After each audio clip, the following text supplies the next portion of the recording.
আপনারা যারা আমাদের এই গল্পগুলো শুনতে ভালোবাসেন তাদের জন্য আজকের গল্প কুমার মিত্রের লেখা গগন ঢাকির বাওড়।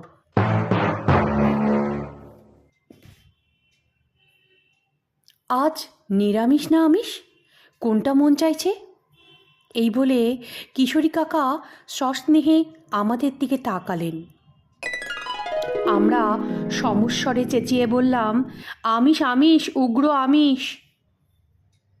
না না, এটা কোনো খাদ্য সংক্রান্ত কথাবার্তা নয়, এটা গল্প সংক্রান্ত।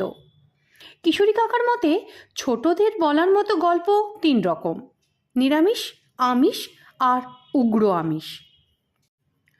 সততার, মহানুভবতার, সুখ দুঃখের গল্প নিরামিষ। চোর ডাকাত গোয়েন্দা রহস্য ঐতিহাসিক গল্প আমিষ। আর ভৌতিক অলৌকিক গল্প উগ্র আমিষের দলভুক্ত। উগ্র আমিষের দাবি জানিয়ে আমরা আসলে ভৌতিক কিংবা অলৌকিক গল্পই শুনতে চাইছি। কিশোরী কাকা হেসে বললেন, দাবিটা তোদের অযৌক্তিক নয়। অমাবস্যার রাত, বর্ষাকাল, আর গুটিসুটি হয়ে যেভাবে তোরা বসে আছিস, তোদেরই কেমন ভুতুড়ে লাগছে জানিস। তাহলে একটা ভৌতিক গল্পই হোক, কি বলিস? কাকা বলতে শুরু করলো, তোমরা হয়তো গগন ঢাকির বাওড়ের কথা শোনোনি। এখন এই বাওড়ের কথা বিশেষ শোনাও যায় না আমাদের ছোটবেলায়, কিন্তু তখনকার বুড়ো বুড়িদের মুখে ওই বাওড়ের কথা প্রায় শোনা যেত। বাওড়টা নাকি ভারী বিপজ্জনক। বাওড়ের কাছে গেলে হঠাৎ নাকি শোনা যেত ঢাকের শব্দ। কেউ কোথাও নেই, ধুধু মাঠের ধারে বাওড়। লোকালয় নেই, অথচ ঢাক বাজছে। আশ্চর্যের ব্যাপার, তাই না? ঢাক বাজছে তো বাজছে, কার কি? এই ভেবে কেউ কেউ নিজের মনে চলে আসতো। কারো কারো তো কৌতূহল বেশি, তাদেরই বিপদ। কোথায় ঢাক বাজছে, কত দূরে, না দেখা অবধি তাদের স্বস্তি নেই। ঢাকের শব্দ ধরে নিশিতে পাওয়া মানুষের মতোই তারা এগিয়ে যায়। এগোতে এগোতে একবারে বাওড়ের কিনারা। সেখান থেকে কেউ আর ফিরে আসতো না। কী যে হতো তাদের সাথে কেউ জানে না। জানুক বা না জানুক, বাওড়টাকে ঘিরে এমন একটা রহস্যের কুয়াশা সৃষ্টি হয়েছিল যা বহু গ্রাম গ্রামান্তর পেরিয়ে 7 ক্রোশ দূরের আমাদের ওই গ্রামেও পৌঁছেছিল। বাওড় জিনিসটা কি সেটা মনে হয় তোমাদের ধারণা নেই, তাই তো? নদী এক খাদে বইতে বইতে যদি নিজের প্রয়োজনে খাদ বদলায়, তখন পুরনো খাদটার স্রোত রুদ্ধ হয়ে যায়, আর সেটা হেজে মজে গিয়ে জলাশয়ের আকার নেয়। এরকম জলাশয় বাঁধের মুখে প্রকাণ্ড হয়ে দিঘির আকার ধারণ করে। সোজা কথায় এটাই হলো বাওড়। মজা নদী বা কানা নদীর কোনো কোনো জায়গায় বাওড় সৃষ্টি হয়। তো সেবার আম কাঁঠাল খাওয়ার দিনে আমার বড় পিসি বললেন, মেজ বোনটার খবর অনেকদিন পাইনি। ওদের বাড়ি রাজবেড়ে, একবারই শেষ জেলায়, বড্ড দূর। এখান থেকে 7 ক্রোশ তো হবেই। তুই একটিবার আম কাঁঠালও খেয়ে আয়, আর ওদের খবরও নিয়ে আয় তো। তবে তুই ছেলে মানুষ, পাঠাতে ভয়ও করে। ওই যে গগন ঢাকির বাওড়, ওটা নিয়ে যা গল্প শুনি, তাই সাহস হয় না তোকে বলতে। কথাগুলো বলল আমার বড় পিসি। বড় পিসি অল্প বয়সে বিধবা হয়ে বাপের বাড়ি চলে আসে, আর কখনো ফিরে যায়নি। ছেলেপুলেও ছিল না। পিসি হলে কি হবে, একেবারে মায়ের মতো। আমাদের জন্যে পিসি যা করেছে আমাদের নিজের মাই করেনি। সে সর্বক্ষণ কাটা হয়ে থাকতো, পাছে আমাদের ভাই বোনেদের কোনো ক্ষতি হয়। আমি রাগ করে বলতাম, আচ্ছা আমি কি এখনো ছেলে মানুষ আছি নাকি? 18 হয়ে গেল, এই বয়সেও আমাকে তুমি ছেলে মানুষ ভাববে? তুমি কিছু ভেবো না পিসি, আমি ঠিক চলে যাব, ফিরেও আসবো, কোনো গণ্ডগোল হবে না। পিসি আর কি করে, বাবা বুড়ো, পিসিও 7 ক্রোশ ঠেঙিয়ে বোনকে দেখতে যেতে পারবে না। অগত্যা আমার ইচ্ছেটাই টিকল। এখন থেকে ঠিক 54 বছর আগের কথা, কম দিন নয়। তখন রাস্তাঘাট, গ্রামগঞ্জের চেহারাটা অন্যরকম ছিল বুঝলি। বাস, মিনি বাস, ট্রেকার এসবের রেওয়াজ ছিল না। বহু অঞ্চলে রিকশাই ছিল না। গ্রামগুলো ছিল মরা মরা, যেন ঝিমুচ্ছে। লোকবসতি তেমন ঘনও নয়। অবশ্য বর্ধিষ্ণু গ্রামও ছিল, তবে সংখ্যায় খুব অল্প। অনেক সময় এক গ্রাম থেকে অন্য গ্রামে যেতে গেলে পার হতে হতো বিশাল মাঠ। বহুদূরের ঝাপসা ঝাপসা গ্রামগুলো দেখে বুক একবারে দমে যেত। বোধ হতো এ মাঠ পার হয়ে বুঝি অন্য গ্রামে পৌঁছতেই পারবো না। তবে এসবে মানুষ অভ্যস্ত ছিল। 7-8 ক্রোশ দূরত্ব ওসব নিয়ে মাথাই ঘামাতো না। তাছাড়া তখন আমার বয়সও কম, শরীর তাজা, মনও তাজা। এক সকালে দুগ্গা বলে বেরিয়ে পড়লাম। তখন সবে সকালের আলো ফুটেছে। পিসি কিছু খাবার বেঁধে দিল। সারাদিন চলে ফিরে ঠিক দুপুর নাগাদ পৌঁছালাম মেজ পিসির বাড়ি। পিসি যা আদর করলো তা একেবারে মধুমাখা। দিন 4 দিব্যি কাটল, ঘুরে বেরিয়ে, আম কাঁঠাল ক্ষীর খেয়ে। তারই মধ্যে একদিন পিসি বললে, এসেছিস ভালোই ভালোই, আবার ভালোই ভালোই ফিরে গেলেই শান্তি। যত ভয় ওই গগন ঢাকির বাওরের কাজটায়, ওখানটায় একটু সাবধানে পার হোস বাবা, ওই রাস্তা দিয়েই তো ফিরতে হবে তোকে। আমি বললাম, আচ্ছা পিসি, ওই বাওরের কথা তো সেই ছোটবেলার থেকে শুনছি, ওটার গল্পটা কি বলো তো? মেজ পিসি বললেন, ওটা একটা বৃত্তান্তই বটে। এই যে তুই রাজবেড়েতে এলি, এর আগে বেশ খানিকটা গিয়ে একটা গ্রাম পাবি, তার নাম রাজদিঘি। এদিগরে রাজ দিয়ে সব নাম গ্রামগুলোর, রাজবেড়ে, রাজদিঘি, রাজনগর, এই রকম।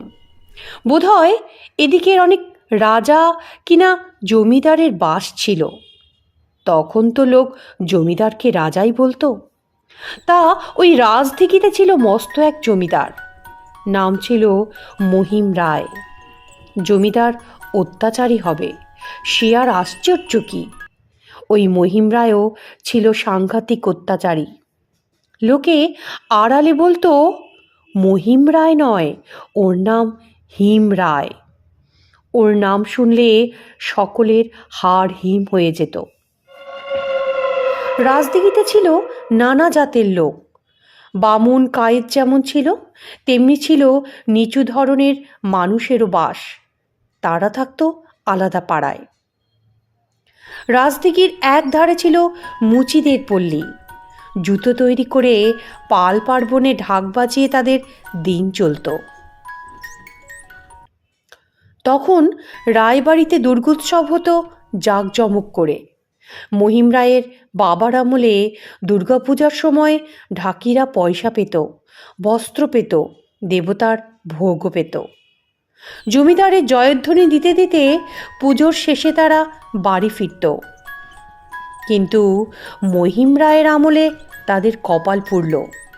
ঢাক বাজানোর জন্যে তারা সিধে পাবে, কাপড় পাবে, কিন্তু নগদ টাকা কড়ি তাদের দেওয়া হতো না।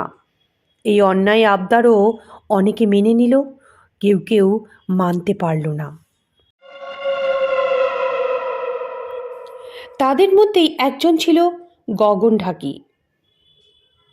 ছোকরা বয়স, জোয়ান চেহারা, কারো কাছে সে মাথা নোয়াতো না। জাত ভাইদের বলল, এই শোনো, এটা কিন্তু অবিচার, তোমরা দুর্গাপূজায় কেউ বাজাতে যাবে না। কিন্তু কার ঘাড়ে কটা মাথা যে জলে বাস করে কুমিরের সঙ্গে পাঙ্গা নেয়? তারা তো ঢাক বাজাতে গেলই, উল্টে যাওয়ার সময় বলে গেল, গগন, এত তেজ ভালো নয় বাবা, বউ বাচ্চা নিয়ে বাস করিস, একটু ভেবে দেখ, চলে আয়। কিন্তু গগনের সোজা ঘাড় হেট হলো না। দুর্গোৎসব মিটে গেল। গগনের ডাক পড়ল মহিম রায়ের দরবারে। ঠান্ডা গলায় রায়বাবু বললেন, আমার হুকুম না মেনে কাজটা তুই ভালো করিসনি রে গগন। জমিদার তার নিজের জমিদারিতে বাদশা, সেই লোকের কথা অগ্রাহ্য করে তুই তাকে অপমান করেছিস। কঠোর শাস্তি দিতেই পারি, তবে দেব না, তার বদলে তোকে একটা সুযোগ দেব। শেতলা পুজো, কালী পুজো, চৈত্রের গাজন, যত রকম পুজো আচ্চা সবগুলোতে তুই বিনে পয়সায় ঢাক বাজাবি। অমান্য করলে যে শাস্তি পাবি সেটা কিন্তু অতি ভয়ঙ্কর। গগন মুখ বুজে শুনল, মুখ বুজেই চলে গেল দরবার ছেড়ে। তবে জমিদারের হুমকিতে যে ভয় পায়নি সেটা বোঝা গেল, কারণ জমিদারের কোনো পুজো পার্বণেই সে ঢাক বাজাতে আসেনি। ঢাকি ছোকরাটা খুব ভালো মানুষ ছিল।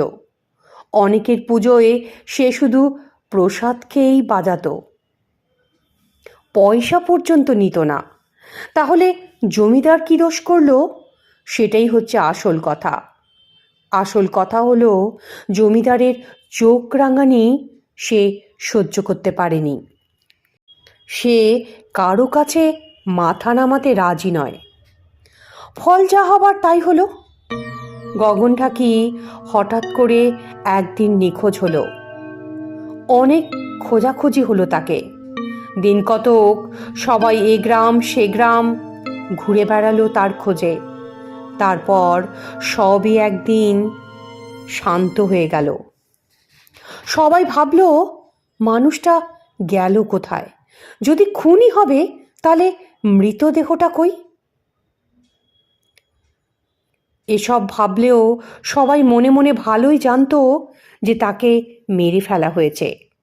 কে মেরেছে সেটাও পরিষ্কার, কিন্তু কোথায় মেরেছে সেটাই সবারই অজানা। গুজবের শেষ হলো বছর তিনেক পরে। সেবার রাজদিঘির একজন পয়সাওয়ালা লোকের ইচ্ছে হলো পাকা বাড়ি করবে। তখনকার দিনে মানুষ ইট পাজা বানিয়ে সেই ইট দিয়ে বাড়ি করত, কেনা ইটের বিশেষ দরকার পড়তো না। তা কানা নদীর ধারের এক জায়গায় পাজা বানানোর জন্যে মাটি কাটা হচ্ছে। বেরিয়ে এলো একটা আস্ত কঙ্কাল। মজুরদের বুঝতে বাকি রইল না যে কাউকে খুন করে মাটিতে পুঁতে ফেলা হয়েছে। কে খুন হয়েছে, কার কঙ্কাল হয়তো জানাই যেত না, কিন্তু কঙ্কালের সঙ্গে ছিল একটা জিনিস, সেটা ঢাক। সেটাই ধরিয়ে দিল যে হতভাগার কঙ্কাল এটা। এ কাজ চোর ডাকাতের হতেই পারে না। গরিব একটা ঢাকিকে মেরে তারা পাবেই বা কি? গগন গিয়েছিল ভিনগাঁয়ে পুজোয় ঢাক বাজাতে। রাতের বেলাতেই ফিরছিল। সেই সময় মনে হয় জমিদারের লোক তার উপর চড়াও হয়। গগনের গায়ে যতই জোর থাক, একদল লোকের সঙ্গে সে কি পারে? কানা নদীর ধারটা এমনিতেই নির্জন। সেখানে নির্ঝঞ্ঝাটে কাজটা শেষ করে তারা দেহটা পুঁতে দিয়েছিল নদীর ধারের নরম মাটিতে। ঢাকটারও গতি করেছিল একভাবে।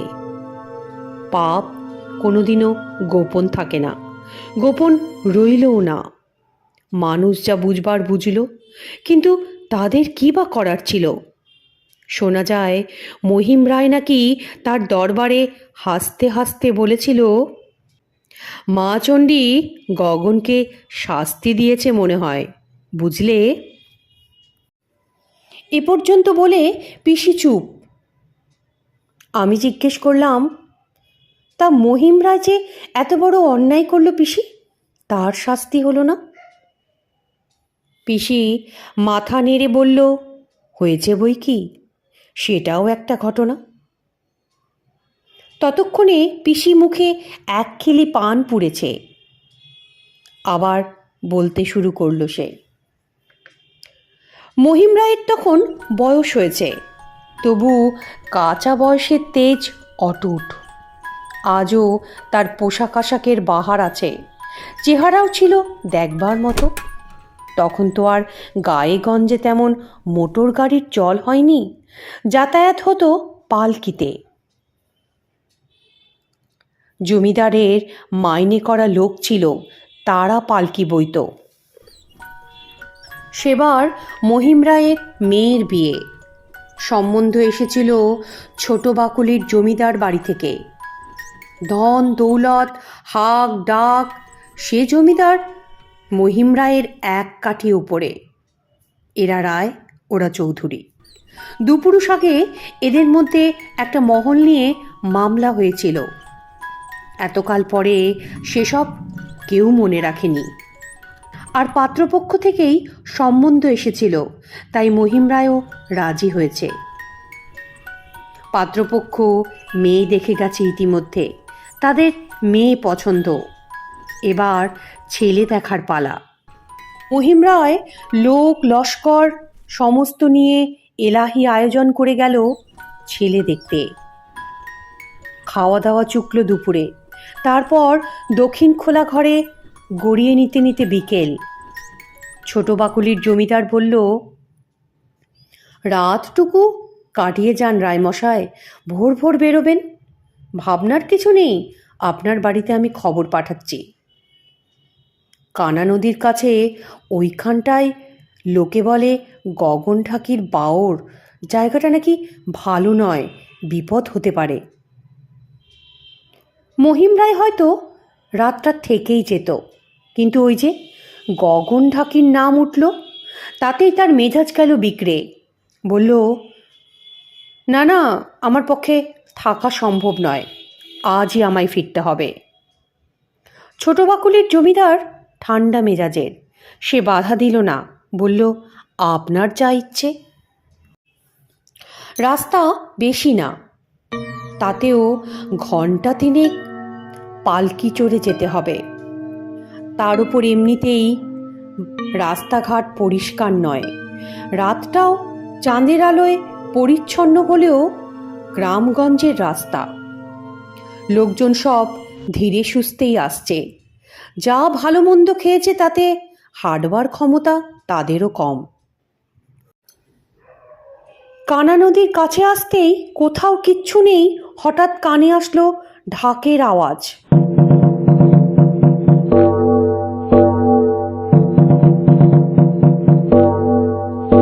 নির্জন নিরালা জায়গা, কাছাকাছি গ্রাম নেই, বাড়িঘরও নেই, পুজো পার্বণের সময়ও নয়।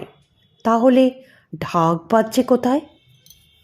এদিকে চারিদিকে তাকালেই শুধু মাঠ আর মাঠ, সেখান থেকে ঢাকের বাজনা আসবে কি করে? মহিম রায় কিছুক্ষণ কান পেতে শুনে বললে, এ আওয়াজ আমি চিনি, এ বাজনা গগন ছাড়া কারুর হাতে খুলত না।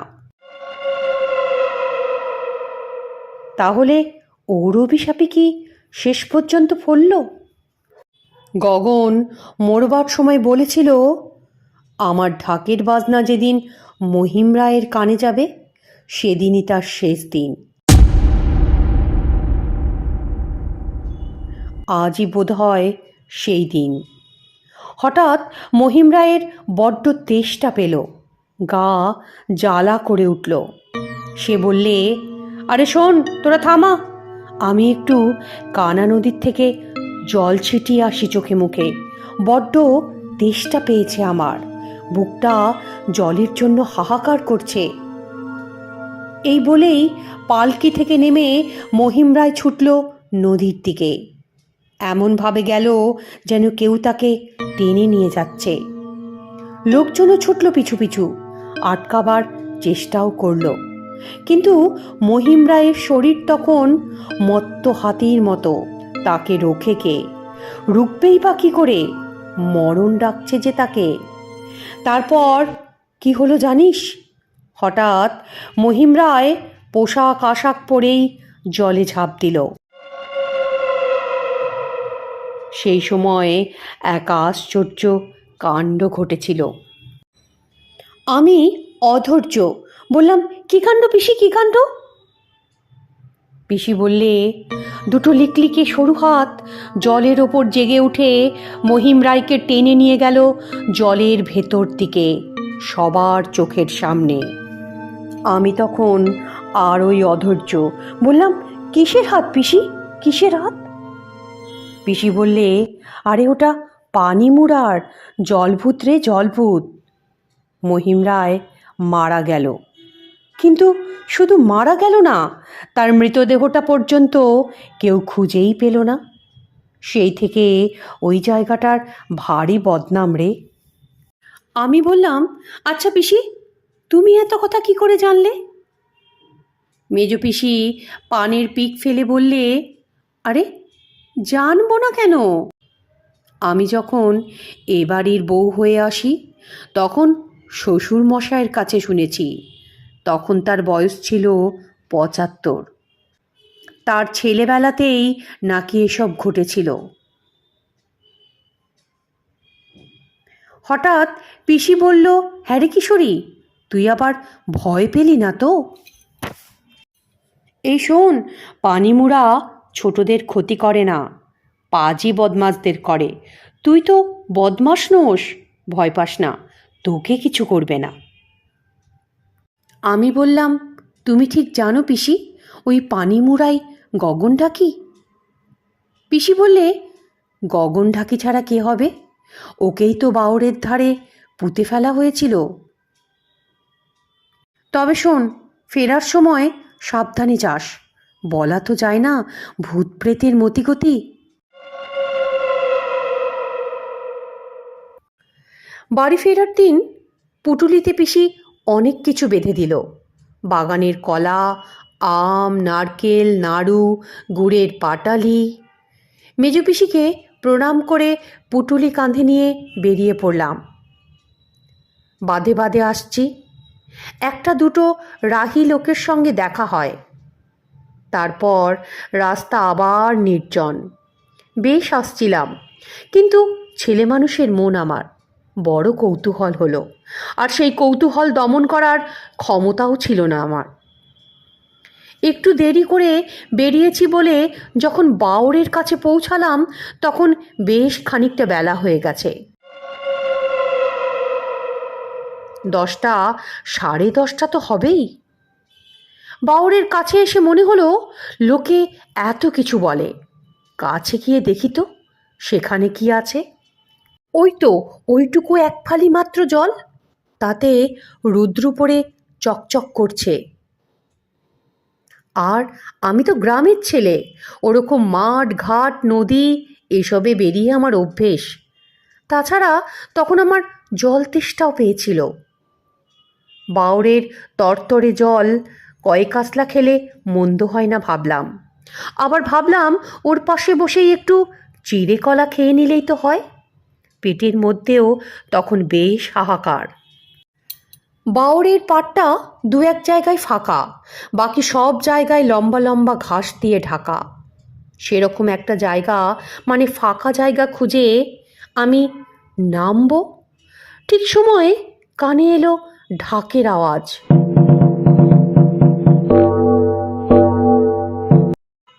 হঠাৎ আমার বুকটা ধড়াস করে উঠল।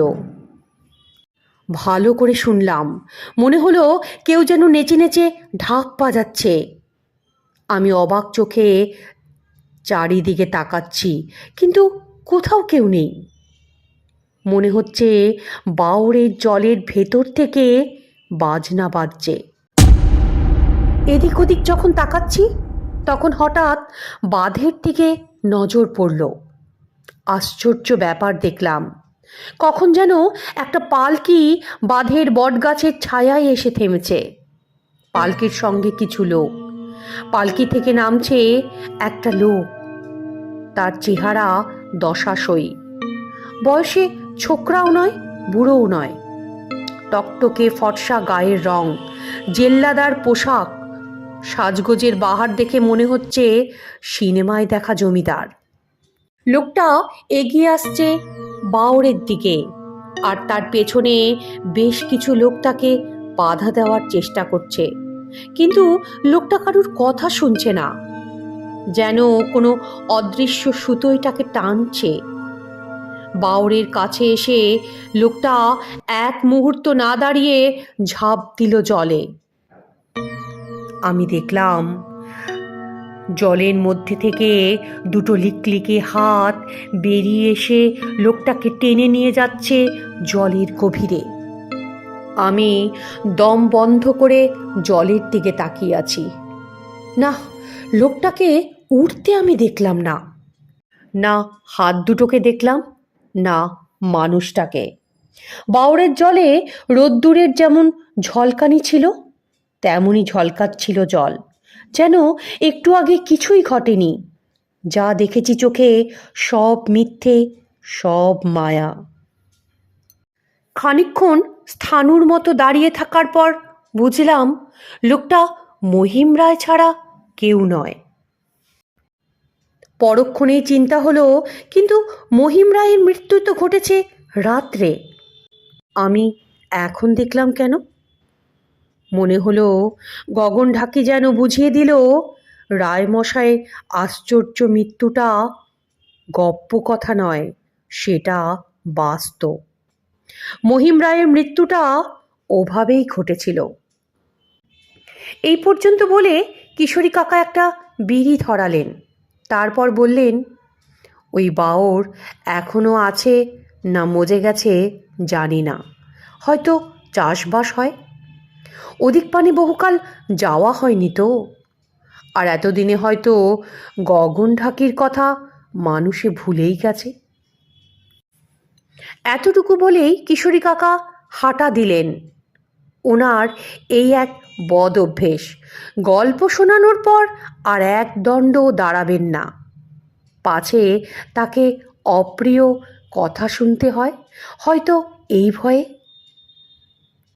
আমার এই গল্পটা আপনাদের শুনতে ভালো লাগলে আপনারা চ্যানেলটাকে লাইক, সাবস্ক্রাইব করতে ভুলবেন না কিন্তু।